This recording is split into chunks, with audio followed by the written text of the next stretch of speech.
Maka kita sebagai konsumen jangan mudah tergoda dengan iming-iming cerah dalam waktu 2 minggu misalnya, karena itu menyalahi kodrat. Dalam arti pemberian dari ilahi Robbi, siklus pergantian kulit adalah 3-4 minggu, jadinya kita sebagai konsumen harus berpikir secara rasional.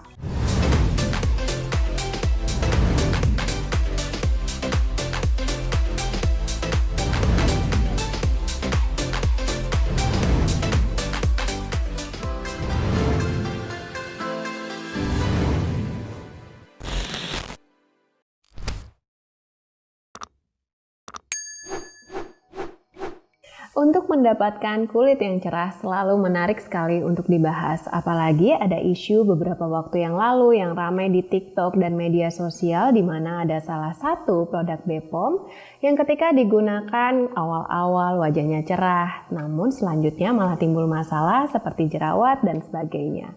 Hal ini sudah biasa sekali, bahkan selalu ada di setiap waktu. Sebaiknya kita cerita-cerita dulu nih mengenai basic daripada kulit, dia butuh cerah dalam waktu berapa lama, menggunakan zat-zat apa, bagaimana siklus pergantian kulit, dan sebagainya.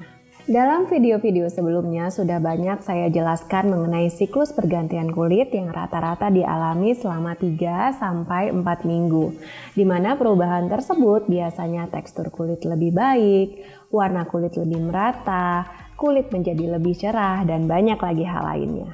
Maka kita sebagai konsumen jangan mudah tergoda dengan iming-iming cerah dalam waktu 2 minggu misalnya, karena itu menyalahi kodrat. Dalam arti pemberian dari ilahi Robbi, siklus pergantian kulit adalah 3-4 minggu, jadinya kita sebagai konsumen harus berpikir secara rasional. Sedangkan tingkat kecerahan daripada kulit bisa ditingkatkan 2 kali lebih daripada kondisi sebelumnya. Hal ini pastinya mengikuti siklus tadi.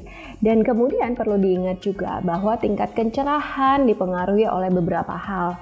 Bukan hanya pigmen melanin saja, tetapi siklus aliran darah dan kemudian ketebalan daripada kulit, juga termasuk paparan kita, kegiatan kita sehari-hari, banyak hal yang sangat menunjang untuk mendapatkan kulit yang cerah. Kembali lagi pada kecerahan kulit, bahwa patokan cerah di tubuh kita dengan tubuh orang lain itu berbeda-beda. Biasanya kita mengambil adalah cerah yang maksimal dari tubuh kita adalah bagian yang tertutup, yaitu seperti bagian dada. Untuk mendapatkan kulit yang merata di seluruh tubuh maupun wajah itu agak sulit karena kita hidup di lingkungan yang tropis, minimal sudah mendekati tingkat kecerahan daripada area-area yang tertutup tersebut itu sudah sangat luar biasa. Karena yang kita utamakan di sini adalah kulit sehat, di mana warna ton kulit lebih rata sehingga akan lebih nyaman dipandang. Skincare yang aman untuk mencerahkan kulit wajah biasa dibagi atas beberapa kategori. Ada skincare yang dioleskan ataupun skincare yang kita gunakan dengan beberapa prosedur. Di sini saya akan bahas terlebih dahulu mengenai skincare yang dioleskan biasanya mengandung apa saja. Nah, skincare tersebut dibagi atas 3 kategori, adalah yang bersifat brightening, kemudian lightening, dan juga whitening.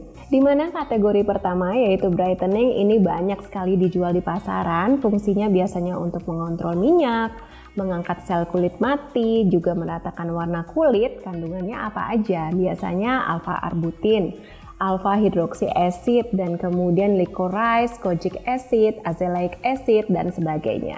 Kita masuk kategori yang kedua, yaitu adalah fungsinya untuk lightening. Di mana lightening ini fungsinya adalah memutihkan, dalam arti jika seseorang ada masalah seperti flek, melasma, ini perlu diberikan bahan-bahan tertentu yang tentunya harus dilakukan peresepan oleh dokter. Misalnya kandungannya adalah contohnya hydroquinone, di mana hydroquinone ini fungsinya adalah untuk menekan pigmen melanin yang tadinya hiperaktivitas dan dijadikan lebih low ataupun lebih lambat perkembangannya. Kategori skincare yang ketiga yaitu yang bersifat whitening, biasanya ini sangat jarang sekali digunakan karena penggunaannya pun sangat berbahaya. Disebabkan di beberapa negara dia dimasukkan ke dalam skin bleaching, di mana ini bersifat toksik ataupun racun jika dipergunakan terus-menerus di dalam tubuh kita. Kandungan tersebut biasanya adalah merkuri, kemudian hydroquinone dengan presentasi kadar yang sangat tinggi, dan penggunaan steroid. Dengan penjelasan beberapa kategori skincare tersebut, sebaiknya kita sudah bisa memilah-milah apa yang harus kita gunakan supaya kulit lebih sehat. Jika kulit kita tidak ada masalah, usahakan kita menggunakan skincare yang bertujuan untuk kulit lebih sehat saja.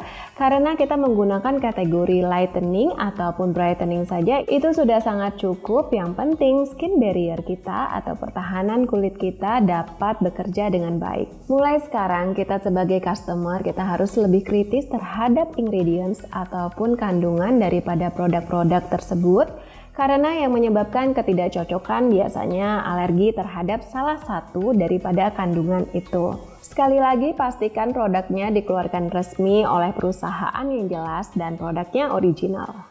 Kemudian hal lain yang harus kita perhatikan lagi adalah penggunaan skincare pagi dan malam, terutama kandungannya. Walaupun kandungannya berbeda, manfaatnya berbeda, tapi setidaknya bisa saling bersinergi, saling mendukung untuk mendapatkan konsep kulit cerah yang sehat. Biasanya nih untuk skincare di pagi hari kita utamakan kelembapan dan kemudian perlindungan.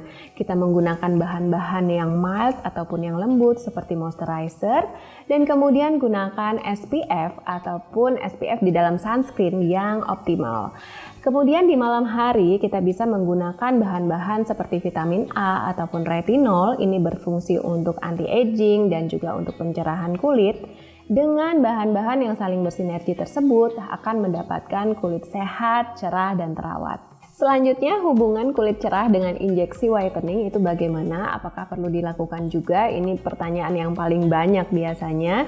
Jadi sama halnya seperti skincare, injeksi whitening ini adalah merupakan faktor pendukung atau membantu dalam kecerahan kulit. Misalnya skincare tadi itu adalah yang dioleskan, sedangkan injeksi itu yang dimasukkan ke dalam aliran darah kita.